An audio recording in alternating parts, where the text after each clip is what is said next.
Good morning, good afternoon, and good evening, everybody. I said yesterday that we'll be back in a couple of weeks, but guess what? We're back one day later. So today we have somebody incredible that I would love for you guys to listen to. Sumit Agarwal, who's the founder and CEO of Ario. We're going to talk about that in a minute, but just to give you a little bit of background, I met him through a mutual connection, and I've been listening to him. I've been seeing the progression of his work over the last several months, and it's been truly amazing. So, I bring this simply because we're on the forefront of data, and um, in fact, I would say it's kind of like not just about being on the forefront, but also thinking about things in a very different way. So, this should be a very exciting conversation. At least I know it is for me. I hope it is for you as well. So, Sumit, welcome to the show. Thank you so much, Yogesh. It's great to be here. So I do this with everybody. So I always start off my show by asking you, um, tell us how you got to where you are. What's been your career trajectory? Oh boy. Okay. Well, let's summarize that. Uh, I feel very, very fortunate to have just had a fantastic set of things that I've gotten to do. I came out of school in 1998. It's the dawn of the internet. I'm a chemical engineer. Like all good Indian boys in that era, I had to major in something that kept my med school route open. So I came very close to becoming a doctor, but the internet was blowing up. And so I Hmm. decided that, I should really go that route. I worked at a really interesting enterprise software company called Trilogy, which was sort of the last great hot startup in that sector, Salesforce automation before the internet. So it was a pre-internet company, right? Like box software, you would almost think of it as.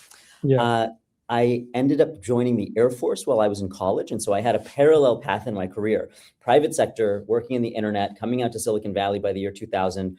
But in the public sector, in the government sector, working in the Air Force, first as a civil engineer and then as a cybersecurity network warfare officer. And so that's a very important thread for me. I come out to Silicon Valley. I founded a company called Quova. It does something which is now 27 years old. Mm.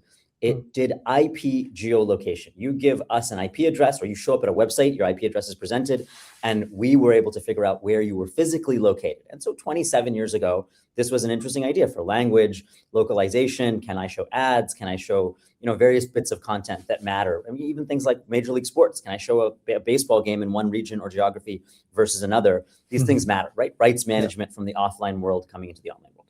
I joined a venture capital firm after a couple of years of running that company. We grew up to 100 people, then hired grown-ups to run it. I was like 23 years old. Joined a venture capital firm as a pup associate VC, learned the financing side of the startup ecosystem. Mhm. Joined Google in 2003 and had a fantastic 7-year run there all the way through 2009, 2010. Because of my military experience, I got picked up by the Obama administration to Mm. become a deputy assistant secretary of defense. So I was one of the youngest, maybe the youngest ever to have that position, and spent 2 years in the Pentagon. I guess now we call it the Department of War. And so Yeah. I was there working on cybersecurity, network warfare types of issues. I Mhm. met your co-founder, a guy named Derek, fantastic guy, and we founded a company called Shape Security. We grew that company up over the next 8 years to Mhm. 100 million revenue roughly, and something like 600 or 700 people. We sold Wow. that company in January of 2020 Wow. to F5 Networks and had a Mhm. fantastic kind of journey as a startup, fantastic acquisition, fantastic 2 years at F5 as an acquired company. And that was obviously during the COVID era.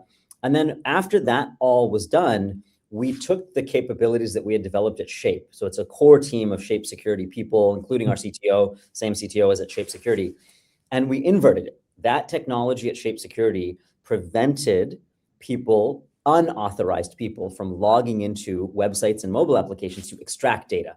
We now perform authorized login to websites and mobile applications on behalf of end users to extract their data and create value. We'll get into the whole Ario story later. But in Yeah. 2022, 2023, got done with that 2-year run at F5 and founded Ario. We raised a bunch of money and got off to the races. So here we are. Oh my gosh. In 2 minutes, you've talked about so much, and there's so much I could be asking you about about your background. But today, the conversation is about Ario. So I want to start first by, uh, you know, uh, the phrase that I had not heard before, which you actually brought to my attention, was like this whole thing around customer activated data economy. So that's a new concept for a lot of people, right? It's not a well known concept yet. So could you take a minute first to explain the premise of what does customer activated data economy actually mean? Absolutely. It is really just the same historical cycle of something interesting emerging in the economy when fluidity and accessibility, ease of access and convenience all converge in a Mhm. particular place. So before Mhm. getting into CADE, let me just sort of give you a couple of analogs that will help contextualize what CADE, or customer activated data economy, really is. If we roll back the clock, even to the internet itself, what was sort of the dawn of the internet in the late 90s, early 00s? It was the democratization, the ease of access to HTML, to web programming. All of a Mhm. sudden, a tiny number of people blew up into a huge number of people, tens of millions, hundreds of millions of people who could Mhm. do web programming, which was almost natural language readable, or human language readable anyway. And so that created this explosion of websites that became the foundation of the internet. Fast forward a little bit, the fluidity of creating ease of access around real estate, like the ability for me to post a room or a house or a car, has Mhm. led to multi-billion-dollar companies. Turo for my car, Mhm. Airbnb, obviously Uber, like I can put my time in my car, make that available, DoorDash. Every time you take a valuable asset, whether it's a physical asset, economic asset, financial asset, et cetera, and make it a lot easier for someone to access, millions of people to access, all new opportunities and value creation pools emerge in the economy. And Mhm. so CADE, customer activated data economy, is the idea that when people have ready, easy availability to all of their data, they can get all of their Gmails, all of their DoorDash orders, all of their what's an Epic Medical, all of their medical records, all of the things they've listened to on Spotify, all of the things they've listened to on Netflix. When they have real access to that, not just the theoretical GDPR, CCPA, the regulatory rights that are granted. So everybody regulatorily owns all of their data. Every single stroke of key, every single swipe of mouse, every single thing you do on every single website, mobile app, you name it, in AI, not in AI, it doesn't matter, Mhm. belongs to you legally, and you are allowed to request it from any company that has collected it. But of course, that idea of you're allowed to request it from any company is a gigantic loophole, in the sense that there's no constraint on the amount of friction that the company can impose. So most people have no idea, don't know, don't care. They don't get their data. There's no pool in the economy that offers them value for their data. And so you get this sort of lose-lose, which is where we are right now. Nobody needs Mhm. to get their data. If you offered people their data, they would say, why do I need that? No one's offering any value for that data. We have made a big bet of our time and our energy and our VC support, with our VC support, that really this is going to change over the next 3 to 5 years. And just as easily as you have $1,000 in your bank account, just as easily as you have 10 shares of Apple in your Robinhood account, just as easily as you have 50 shares of Bitcoin, 50 Bitcoins in your Coinbase account, you're now going to have the ability to just say, oh yeah, somebody wants to offer me value for my data. Somebody wants to serve me better by knowing what I listen to on podcasts, right? On Netflix or on Apple Podcasts. I can now give them that data, and they can give me value in return. And that value takes two fundamental forms: better service or better economics. I mean, I get a solicitation from Apple Music once a week that says, hey, Sumit, we'll give you 3 months free. We'll give you 6 months free. If you think about the math, that's like a $90 value that I Mhm. consistently don't take. What do? I meekly shrug when Spotify sends me another notice that says, hey, Sumit, your Spotify price has gone up by $2, right? Yeah. I keep on getting Spotify price going up on one side, and I keep on getting more months of Amazon free on the other side. What is the one reason that I don't switch over? Playlists, right? I have 15 years of playlists. I have the summer of 2015 when I met my spouse. There's a Mhm. playlist for that, and it's priceless. It's 25 songs. It's Mhm. like 50 bytes of information. It's nothing if you think about the data volume, but it's priceless and precious. Yeah. And there's just enough friction in me getting that playlist that I'm not going to do anything to take it out, put it on my computer, and move it. But in a CADE world, Amazon Music can say, hey, Yogesh, if you want to move over, click this button. And we'll just bring all of your playlists over because they belong to you. So you click that button, all of those playlists come down to your computer, your mobile phone, and then you transmit them to Amazon. That Mhm. is a world in which I receive $90 of benefit. I receive much lower pricing. And by the way, that benefit will accrue not only to the people who switch to Amazon Music, it will accrue to all the people who don't switch to Amazon Music as well. Why? Because Spotify is not going to blithely keep on raising my price by $1. The fact Mhm. that I'm locked in, right? Customer lock-in consistently allows the leading companies, they're not monopolists, they're not bad. I love Spotify, good Mhm. company, right? I keep on using them. But they absolutely have the ability to keep on raising prices, primarily due to data lock-in. So Mhm. CADE is the opposite of data lock-in. It's a world in which you can go move your data bank to bank, doctor to doctor. Those are the two mature fields, right? In the two most high value fields that exist, people's economic well-being and their physical well-being from a health point of view. We actually have older technologies, ETL, ability to move all of your medical records from one doctor or medical system to another. Even though it's high friction, it's high value and people do it. Yeah. We're now expanding that to all commerce, all media, all sports, all food, all fitness, every sector. So that's what CADE is. Fluidity around your data that's going to create better service and better economics for all consumers. As you're describing this new world, right? This is so new that, like I said, I had not heard of it until, I started talking to you. And I almost feel like even from a market research industry perspective, where, entire industry has been built around people interviewing others to get qualitative or, survey-based information back. In this world where you have all this data available that belongs to you, you don't need to be surveyed anymore, potentially. Because if you have access to all this data, and if you decide to rent it or share it in some way, that's the economic value. And you can actually create a totally new ecosystem of how data collection actually can happen for market research or for anything that relates to brands that are wanting to understand their customers in a better way. Because if the customers got access to all their data, then it's a different transactional model basically that's being formulated here. Absolutely. Right. So let's anchor this again in those historical precedents. Yeah. If you have spare cycles of an asset like a car, you can rent it out. If you have spare cycles of an asset like a room, which you're either not in your house because you're on vacation, or you're willing to let somebody stay in your house, or you're willing to have somebody take your entire house, you can rent it out. If you have spare cycles on your computer, you can actually download various apps that will just SETI, folding at home. You can allow all of these assets that you have that are spare cycles of an asset that are available to create value for you. Well, you have a giant data asset, and the only people creating value out of that are the people who are asserting data ownership rights. In some sense, I think of them as squatters. Love Google, love Apple, love Amazon, love all the big companies. But in many ways, they have asserted ownership rights over data. They exploit all of your data for trillions of dollars worth of value, and you really don't get any. It's sort of like saying that you rent a house, let's just say, and your landlord allows you to rent out your room on Airbnb, but they take all the money.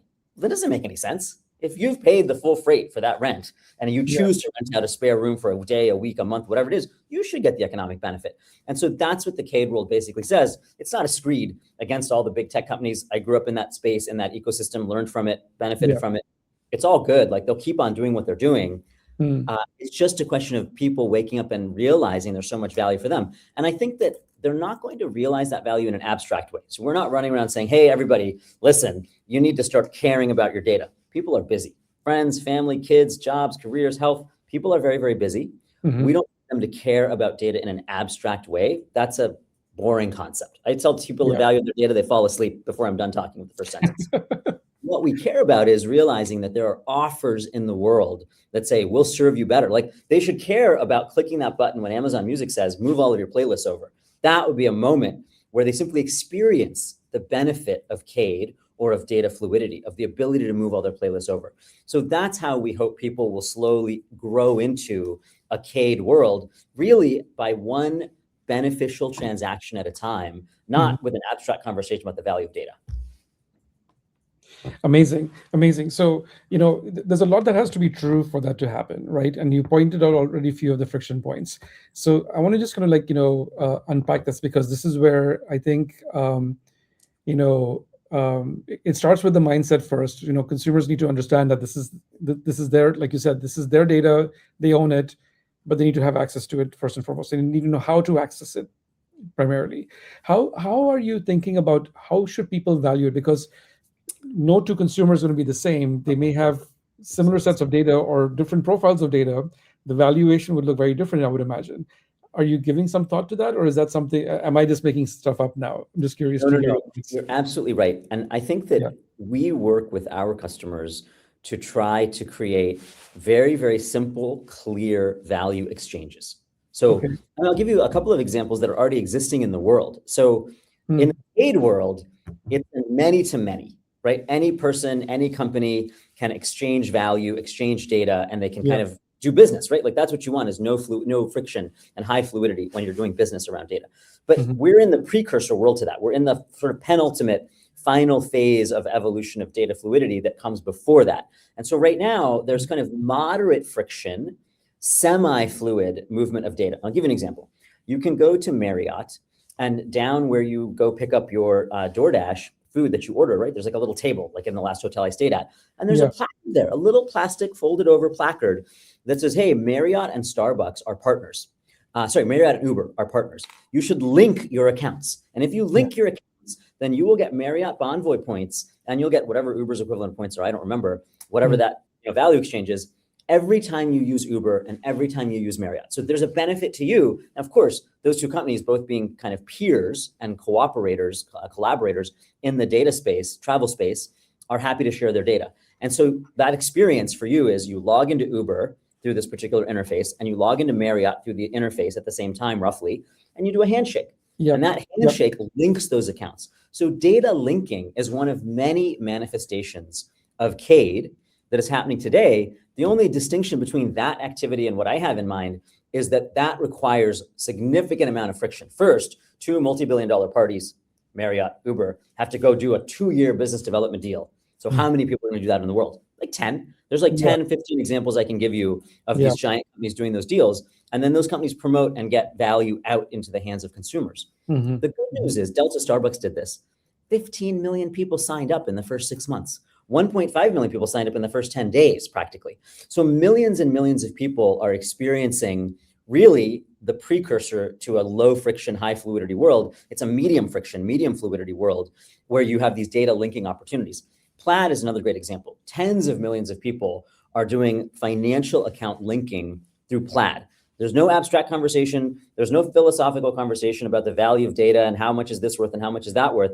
If you want Robinhood to have ability to pull some money out of your bank account so you can buy stocks or buy Bitcoin or crypto or whatever it is, you do a data link. You tie those two accounts together with that online handshake. So many tens of millions of people have already experienced CADE in this particular form. I just want to take it to its logical conclusion, which is your data, pool by pool, vertical by vertical, is as readily available to you as a share of stock or as a tranche of $5,000 or $1,000. It's just readily available. Like we have credit cards that make credit so readily available. You have the ability to click a button, move data, click a button, move data. I think that this will cause thousands of dollars, soft and hard, doesn't have to be just dollar bills, of value to accrue in the hands of users. And you talked on one, the survey space. The survey space is a huge space, right? $100 billion space in which people are being asked really, I would call them borderline inappropriate questions. Inappropriate not in the moral sense, but inappropriate in the following sense. When you ask somebody on a survey, how much of X product did you buy? That is a terrible question to ask a human being. They don't remember. They don't know. What are they supposed to do? Go get a spreadsheet, like have it written down, like go look in their Amazon online account and tell you I bought 27 of these. That's a great question to ask to your data. Like, I'll just click this button and I will allow this survey to have momentary access to my data and look through and say, oh, you had 27 of those purchases. You paid this amount. Those Van Westendorp questions, how much do you pay for this? What's too much? What's too little? Those are complicated, painful questions for people. They're not lying, but they're not generally giving you terribly great signal because they're inappropriate questions for human beings. A human being's behavior is far more illustrative and illuminating than what they tell you in the moment of taking a survey. So it's not that surveys go away. Surveys are awesome to get into the why, into the how, into the color and the texture, the motivations, the underlying reasons people do things. That does not come out in your data, other than in very obvious ways. Why did you buy that, set of diapers? Because there's a new baby in the house. I mean, that's fairly obvious. But there are many more interesting why questions that surveys are absolutely going to be at the heart of for indefinite period of time, as far as I can tell. But augmenting all surveys, I think, is something that data, and in a CADE world, data will do. So, this almost requires almost like an infrastructure, almost like a data wallet or something, or a dashboard. So that, okay, these are all the places I'm generating data today that is being tracked by companies, the Ubers, the Lyfts, the Marriotts of the world. I'm just thinking, as we were talking, I was thinking through my head, like, how many places does my data actually show up? It's like 24 locations possibly, but they're all fragmented right now.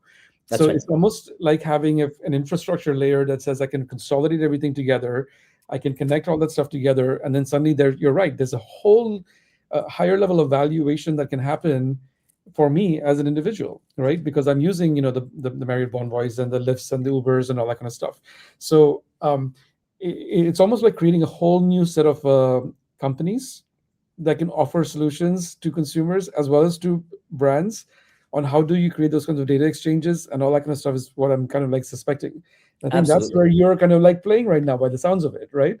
Yeah, So, and what's that there are always analogs, right? There's always an analogy in the kind of historical past. So yeah, let's talk about one that's a direct analogy to what you're saying.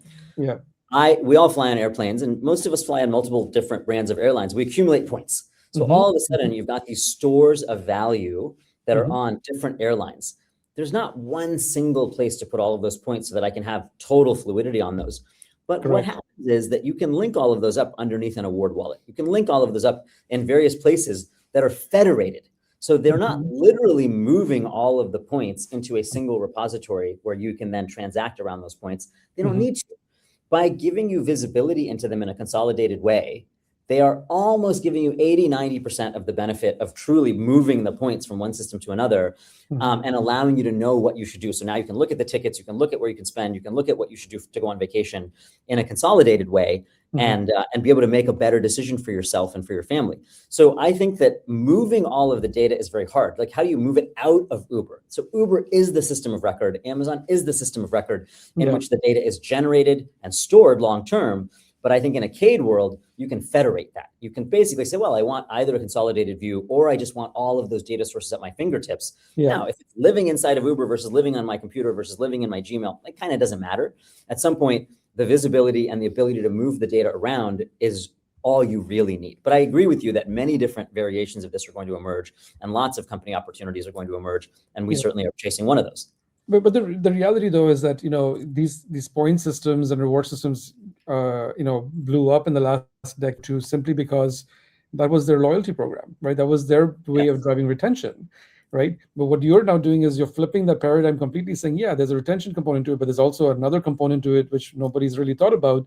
And you're coming in and saying that this is the new value that you can actually add to it. And if you're able to start bringing this information together, that holistic 360 view that you have of that consumer now suddenly becomes super super interesting for everybody, quite frankly speaking, because I know, like, even these smartphone companies, they've got first party data of their own that they're capturing, right? And they feel that they're not capturing everything, even though they're selling to billions of consumers around the world at the end of the day. So but if they were able to tap into a consumer, from a Samsung or an Apple or whatever, and they're able to also see, the Ubers, the Lyfts, the Bonvoys, and everything else suddenly being part of that ecosystem in its entirety, that completely changes the profile of how devices get used, how um, brands like hotels can be thinking about offering new services and solutions. It just changes so many different things as a consequence of that, in my mind.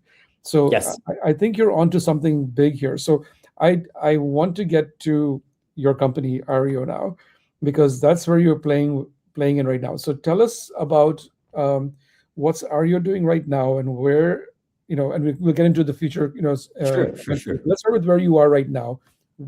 How far have you gotten with Ario? Let's tell us what Ario is, and then just tell us how far you've gotten so far.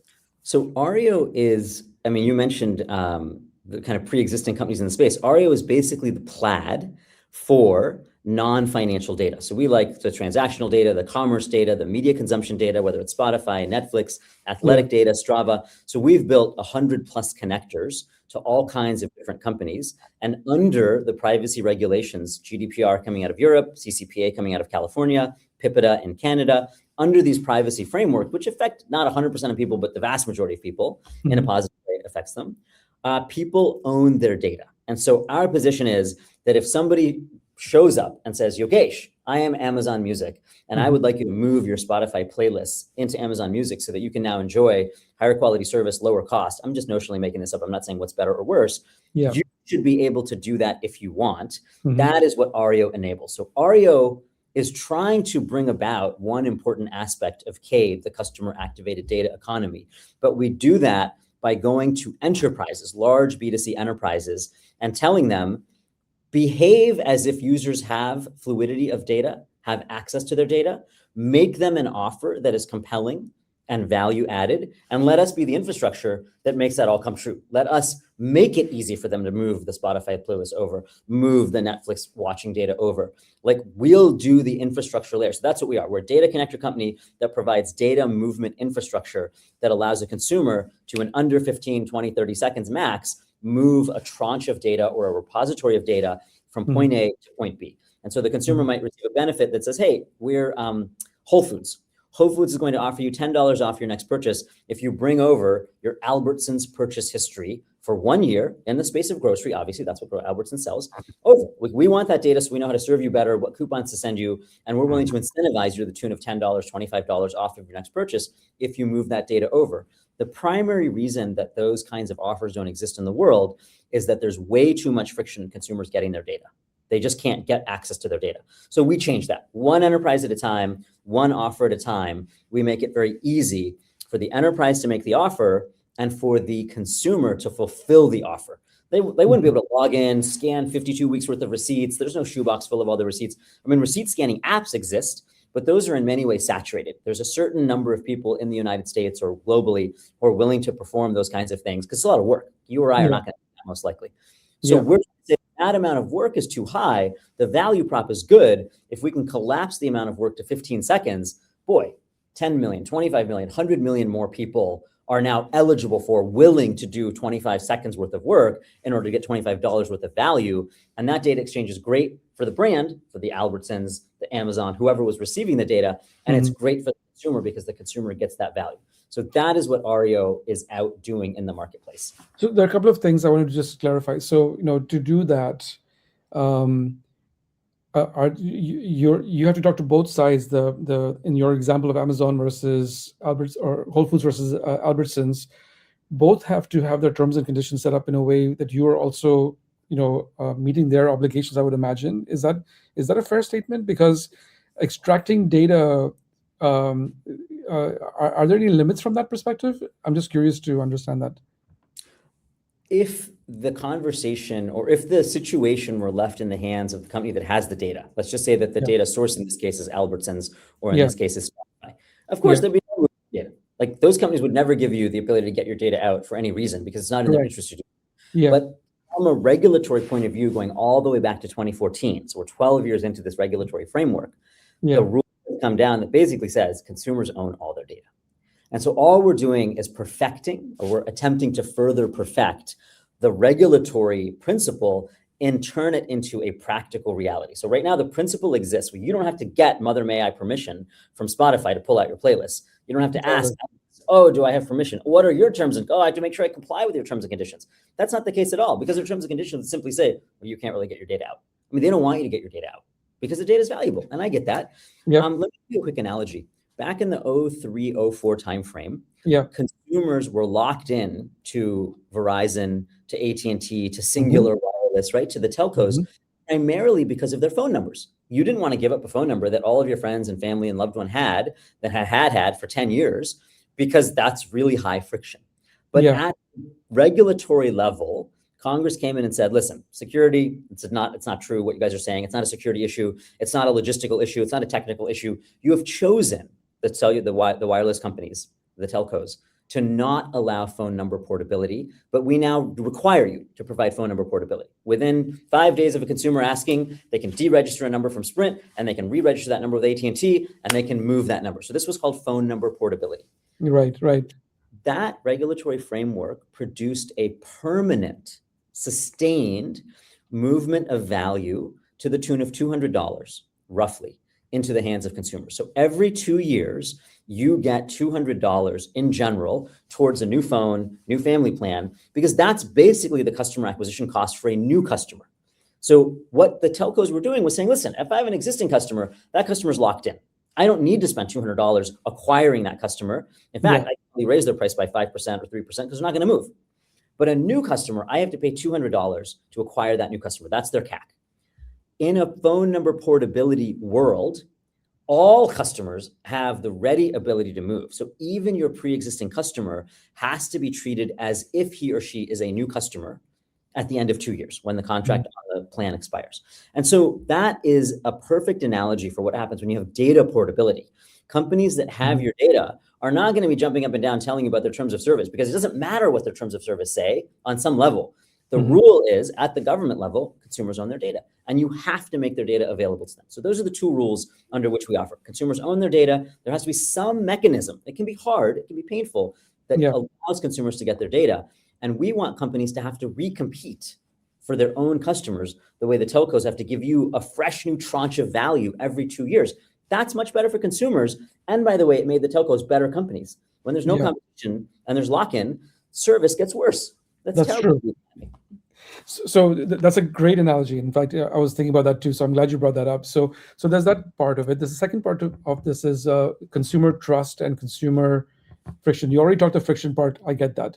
But talk about the trust aspect for this, because consumers have to trust that, their data is going to be secure and is private, and all that kind of stuff. Especially when you're dealing with transactional data. I got the benefit of using your system to download my Amazon, history, right? And as I was doing, I was thinking to myself, like, oh my gosh, I'm giving access to my account on Amazon. Is this secure? In the back of my mind, I was thinking about that. So could you just, help clarify that? This is why, I was talking about my background in the military, 17 years, cybersecurity network warfare officer. My last company, right, that was a 10-year journey, was a cybersecurity company Right. that focused on safeguarding consumer data inside these large enterprises. So it's something that we take very seriously, care about very deeply, and have a tremendous amount of expertise in. Absolutely. Security on one hand, which is keeping the data out of the hands of bad actors. Privacy, which is inadvertent sharing of the information with people that you don't want to see it without your permission. Those are very, very important principles.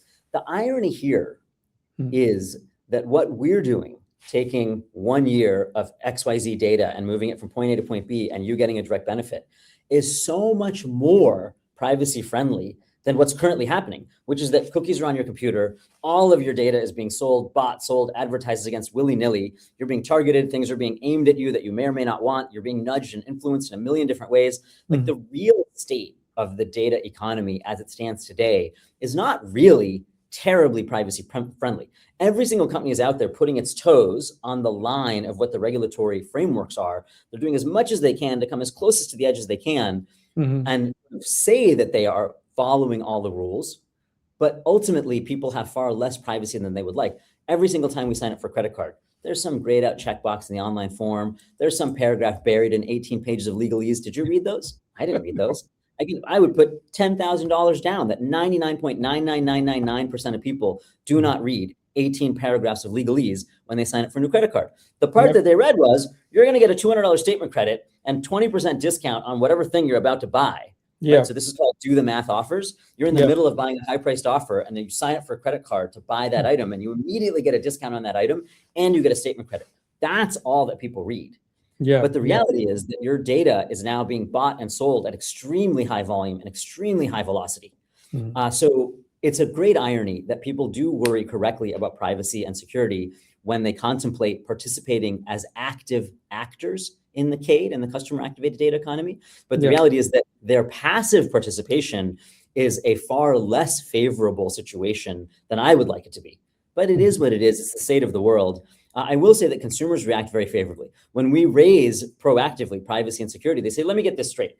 Google, Facebook, Apple, Amazon, all these big companies are doing whatever they want. I mean, I don't hate them. I don't think they're the bad company. No, I'm not talking about me personally. I'm talking about the responses that we get from consumers. They don't have like a gripe per se, or like a fundamental bee in their bonnet about these big companies. They're happy with their iPhone. They're happy with their Gemini, AI searches, et cetera. But they do understand at what I call a gut calculus level, which is they don't have to be data professionals. They don't have to be security experts, but in their gut, there's a certain calculus being done. And they kind of get it. They're like, look, I know that I am the product for all these free services. I know that a lot of what's happening out there involves the buying and selling of my data. I don't know what to do about it. Nothing bad is happening in my life. My kid needs to go to school, so that's a much more pressing priority. I'm not going to think about this very hard. But I'll tell you that if you offer me some direct value for my data, I like that. And I'm not worried about privacy and security in that way, because I'm trusting. I'm willing to trust Amazon Music. I'm willing to trust Spotify. I'm willing to trust whoever that big brand is in this particular context, that there's a sufficient amount of security and privacy now that I'm receiving value. So it's kind of this irony. People are saying, well, when I'm receiving value, you want me to focus on privacy and security. But when I'm receiving no value, you just want me to click the cookie consent and move on with my day. So there's like an interesting dichotomy there that people do get. They're wiser to the situation Yeah. than we who are security professionals would often give them credit for being. So, given what you just said, I'm just thinking about, like, you can almost segment the population in a way, or those who are going to be early adopters for this new world that you're describing, and there'll be the laggards and the late adopters, or that'll take their time to move over, either due to inertia or lack of understanding, or just not having the energy to do it because other things in their lives are more important. Are you seeing anything right now already, or are you feeling like that there is a way to segment the population and be able to target them, to be able to have them switch over to a world like this? Yes and no. I think the first part of your point I fully agree with, which is that there absolutely is a whole distribution of people, and I don't even know that it correlates with age. I think it's actually a more complex distribution. Because if you Yes, think, I yes, mean, of course. my mom is an Yeah. avid Facebook user, right? I mean, you look at social media, and in many ways, the very old have even more time to spend on social media. The people who are retired than do the very young, or than Yeah. do the mid-career professionals. So I don't know what exactly drives the distribution, but certainly there is a distribution of people who Hmm. are more apt, more willing to lean in and not. But Hmm. we're not targeting people on their propensity to participate, because there's no switchover. There's no like, oh, I was doing A, B, C before, now I have to do D, E, F. There's no moment where you have to do this. All you have to do is evaluate Hmm. one atomic opportunity at a time. So for example, I have Lyft and Uber on my phone. I am 90% favorable in terms of using Uber just for habitual reasons. There's absolutely nothing that is Hmm. superior about my Uber experience versus my Lyft experience. It's just pure habituation. However, I open up Lyft about 10% of the time, anytime the Uber time for the car to get to me is greater than 7 minutes or 5 minutes, like right in there. If it's greater Yeah. than 5 to 7 minutes, that's Yeah. when I leave Uber going. Like the ride's being called, it's taking a while, and I fire up Lyft. And what I've discovered, Yogesh, in the last 6 months is that Lyft has been 90% of the time cheaper. So like this idea has lodged in my mind that Lyft is like consistently cheaper, but I'm so heavily habituated to using Uber that I Hmm. continue to use Uber. If Lyft got in there and said, Sumit, really, what's keeping you in Uber is that they have so much context. Like I land in a city anywhere in the US, because I've traveled a lot of places, like you've traveled a lot of places, and it has my friend's address. It has the restaurant I go to, it has the hotel that I go to, it has that historical. So the simple fact of Uber having my history in every major city that I travel to, every small Hmm. city I travel to for that matter, is amazingly powerful and helps create lock-in. And the ultimate result of lock-in is that I'm willing to pay a higher price. That's not a great outcome for me. Good outcome for Right. Uber. Yeah. So if Lyft were to create an atomic offer, right? When I say atomic, I just mean very small, very self-compartmentalized, that just says, Sumit, give us 12 months of your Uber address history. That's a very simple thing. Just give us the address history that's in Uber. And by the way, you click this one button, and because that button's powered by Ario, moving that address history out of Uber and into Lyft is easy. It's 15 seconds, like one touch basically. Then we'll give you $25 off your next Lyft, right? So that's like the one in the moment compelling offer. And you get to enjoy basically 15% lower prices consistently on a go forward basis. Yeah. That is not a philosophical question about you being in one world and moving to a new world. It's an offer you evaluate in the moment. Some people will take that offer on the spot. Some people will think about it. Some people will reject it. But Hmm. all of those people, regardless of which group they were in, are going to get a different offer 3 more months from now, which is about music, a different offer 4 more months from now, which is about media, a different offer 3 more months from now, which is about food or fitness, about DoorDash. It doesn't matter. I just want people to start seeing more and more of these offers. And at some point in time, the ROI will tip over for them.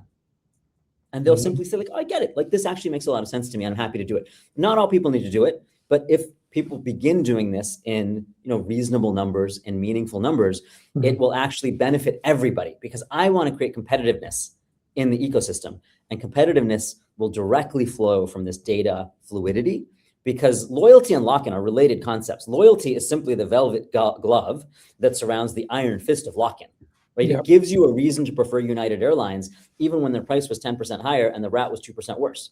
That's really what loyalty means, because you want the points. You feel like you have an aggregate benefit in accumulating the points that exceeds the short-term inconvenience. Reality is, I don't play the loyalty game that way. Whatever is the best flight for me on kayak is the one that I take. It doesn't matter. I just accumulate the points on that airline. Hmm. So we want a world in which people are able to enjoy better service because their data is fluid. And so people don't have to make a macro decision, like I'm sharing all my data for all time. They make micro decisions. I'm willing to give one company 1 year of data access in return for one benefit. And that value equation either makes sense to me or doesn't. And if it doesn't, I move on. And if it does, I do it and I still move on. So we're not asking people to make a big decision. We want them to make a series of small decisions to sort of gradually move into the CADE world. I understand that. So from a brand perspective, this opens up a lot of interesting thoughts, right? Um, I'm the Uber that's got the data. You told me why they may be collecting it, but ultimately they have to give it if based on the consumers rights at the end of the day, get that part of it. But if I'm a brand, this puts pressure now on all the brands to think about their customer experience. And not that it wasn't there before. Of course, it's been there. But with this shift, are you seeing how in your interactions with the brands, what kind of conversations are you having with them apart from the infrastructure, the executional aspects of it? But are you getting into conversations around what kind of experiences they should be thinking about offering as well? Absolutely. Absolutely. I mean, most major brands that I talk to are terrified about being totally disintermediated by AI. Right, right. And so they need to figure out how to make their experience Mm-hmm. so much better than it is today that people have a reason to come use their experiences. Otherwise, I mean, we joke, we call Gemini or ChatGPT the last app. Why do I need to go to an individual app when I can just talk to this thing that has access to all the apps on my phone and all of my data? Let me give you a quick example of data fluidity that I love right in the AI space. Yeah. On the homepage of Gemini, Yogesh, I logged in last week. I usually use it on my phone, so it's mostly via voice. So I actually don't see as much of Gemini visually. I use it in the car a lot. I use it on the plane a lot. I use it with headphones a lot. So I logged in on my computer for some reason. And there was a giant solicitation that said, hey, you should bring the context from ChatGPT over to Gemini. Yep. Gemini will be able to serve you better if you Yep. bring over the totality of your ChatGPT context. And Yep. how does this work? I mean, I didn't have a deal with Google or with Gemini, unfortunately. How does it work? There's no technical infrastructure. You copy paste a paragraph long prompt. If you click the button that says, yes, I want to do this, Gemini then opens up a window and says, here's a paragraph long prompt instructing ChatGPT on what to do. Pull out all of the user's queries over the last 12 months, summarize them, aggregate them, categorize them, do all these 5 things. And then this giant 2-page response will occur in ChatGPT. And Gemini says, and then you drag your mouse over that 2-page response, which is just a blob of data, and you copy paste it. So the user is the transfer mechanism. First, you have to copy paste this giant paragraph prompt into ChatGPT. Yeah. Then you copy paste the result into Gemini. That is data movement, but that's a today data movement. That's not a CADE data movement. That's a high friction, low fluidity movement that only a small number of people are going to do. The one touch is the world that we live in, and it will force Gemini and force ChatGPT to viciously compete to serve the users better, even more so than they are now, which is what we want. I think Claude is offering that one touch right now, if I'm not mistaken. I'll have I to go saw check it out. something pop up. I haven't tried it. I've been thinking about trying it. I just haven't had the time to do it. But I think they're creating that one touch experience that you're talking about, that you can just lift out of ChatGPT and bring it over to Claude. And, just being fully transparent here, I started, learning obviously through ChatGPT, but over the last couple of months, Claude has been a far better experience for me than ChatGPT. So Absolutely. and there are issues with Claude that I have, but keeping all that stuff aside, to your point, I think you're right. It's going to raise the bar for everybody to improve the quality of their customer experience. I think people have to be thinking about this and not wait for it to happen to them. When they start seeing, for example, oh, more of my consumers are shifting away, then I start thinking about the customer experience. The game's already done by that point. You need to be thinking about it now, is what I'm thinking about, basically. Absolutely. I agree. So the conversation that we have with brands all boil down to it's either innovate and delight the consumer or die. Die doesn't mean literally go out of business, but it means you give up margin. It means you give up control of Yeah. the consumer experience. Yeah. And what that boils down to is someone else is going to own that consumer experience and you become commoditized. Yeah. So in this world that you're describing, right, where suddenly if you have access to all of your own data now, the way you're describing it as a consumer, I could see a world where you could be having your own agent that is analyzing your own data, and then you could delegate to that agent decision making on certain things for you. Absolutely, absolutely. I mean, that is the vision. I mean, we actually tried to build that app a couple of years ago, and it was very difficult. But I think that is the world that we're going to emerge into, Mhm. where you actually pipe data directly into the AI agents because they can serve you better. Hey, Yep. I see that you've got in your browse data on Amazon these 5 products. You haven't Yeah. bought one of those products. You clearly want one of those products. Let me go do background research for you while you're sleeping. Yep. Yep. So from an agentic commerce perspective, that becomes a very interesting angle. And also from a digital twin perspective, it opens up a totally different use case for digital twins in my mind. Absolutely. I think Have you? we make a joke about the digital twin space. We've been spending time talking to various companies in that space. That's Yeah. a great point. You can have a gold-backed currency or not. And so why would you want a digital twin that was based on synthetic data when you can literally make 330 million digital twins you wanted that are backed by one real life individual human with 5 years of historical data, 5 being a trained number, and week by week updates because people's lives change, their preferences evolve, their habits differ from month to month, year to year. And so this thing is not only backed by a single real user, it is evolving and growing as that user evolves and grows. So I think that the digital twin space is very, very interesting. I'm bullish on ones that are based on real users versus synthetic. I think with synthetics, you end up with averages. And I don't think anybody needs more averages. The idea of this is what 10,000 men who live in a certain zip, who have a certain age and a certain income think is a very, very well-worn path. Lots of great companies that cover that space. I don't know that that's the most exciting frontier to me. I think we call it segment of one, like understanding a twin that represents one real user, which is really in many ways why Google and Facebook are as powerful as they are. They, like, if you think about it, there's no homepage to Google. Like, what does google.com mean? What does facebook.com mean? If you actually land on facebook.com, it's because you're logged out. And the only thing you can do is log in. The homepage of Facebook is really facebook.com/Yogesh, linkedin.com/Yogesh. That is a website that has no manifestation for more users than one at a time.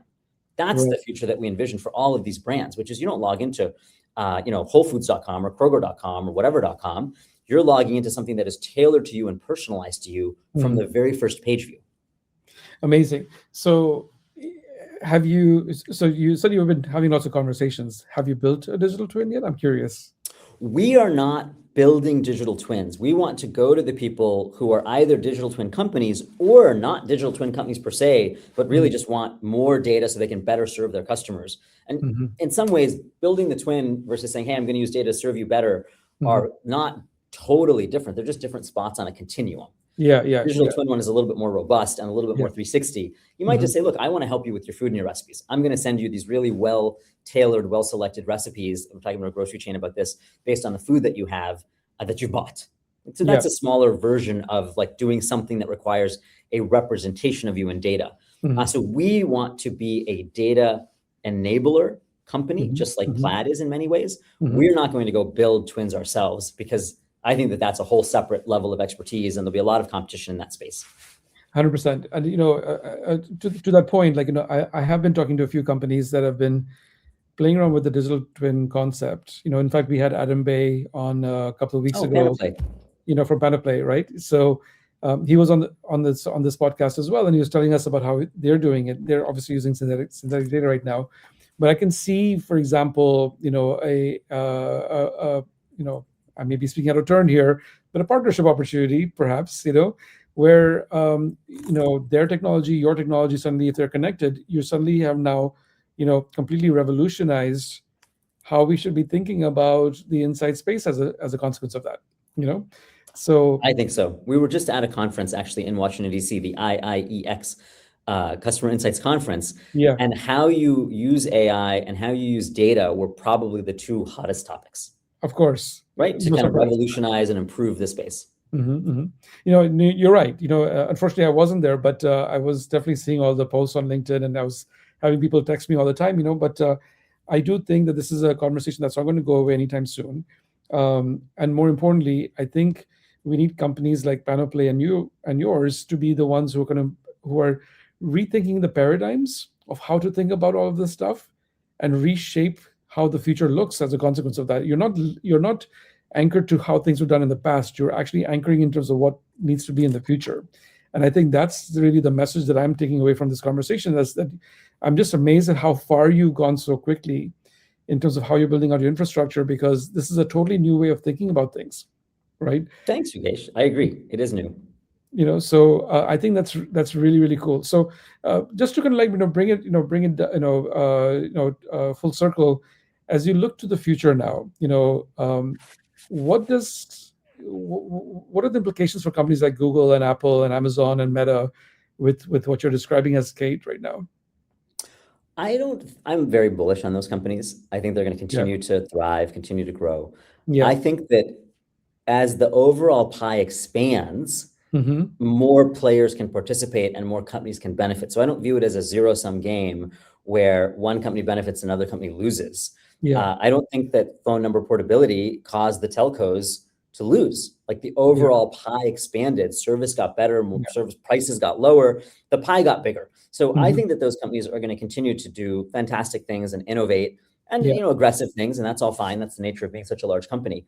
I Yeah. think really the tension is that more and more value is going to consolidate in the AI agents in particular, Mm-hmm. and Mm-hmm. that the non-top 5, top 10 tech companies have an opportunity in CADE to participate much more strongly in better serving customers, in avoiding commoditization than Mm-hmm. they did before. I mean, in some ways, Instacart, great company, I use Instacart all the time, tends to commoditize grocery. I don't care which one I'm a loyalty member of. I don't care which one has a better storefront or better display. I'm not going there, right? Yeah. The individual person is going there on my behalf.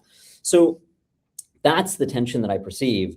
And there's no question in terms of the direction that the big tech guys and gals are going, right? Those companies are headed in the direction of ever better service for consumers, Mm-hmm. consolidating more and more economic power. If you have the Yeah. ability to influence or direct where an individual consumer is going, tremendous amount of economic power in the ecosystem.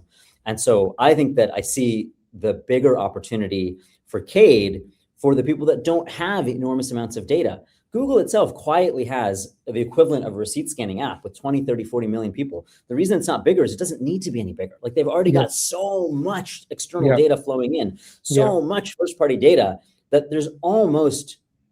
it's not clear how much more data they need to continue to do a fantastic job. So I don't see CADE as something that is as big of a deal for the top 10 largest data holders, data processors, as Mm-hmm. I do for the other 99% of the economy. Amazing, amazing. So we're almost up at time now. So last couple of questions. As you think about what people should do, like, what could they do Monday morning based on this conversation that you and I've just had right now? What would be the one or two things you would advise them to do?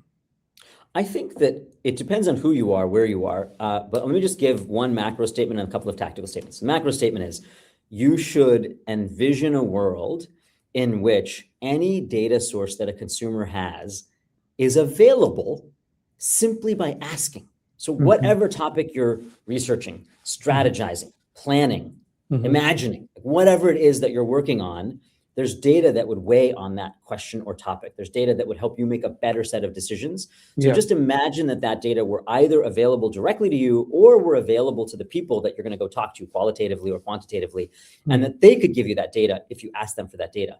What would that do to change the conversation? That's exactly the thing I have in every single one of the conversations I have with brands and companies. And they say, Hmm. well, we don't spend a lot of time thinking about useless questions because the data is not available. So I haven't spent a lot of time thinking about it. And I show them a few thousand profiles of XYZ data to sort of make the point. I mean, I showed you your data.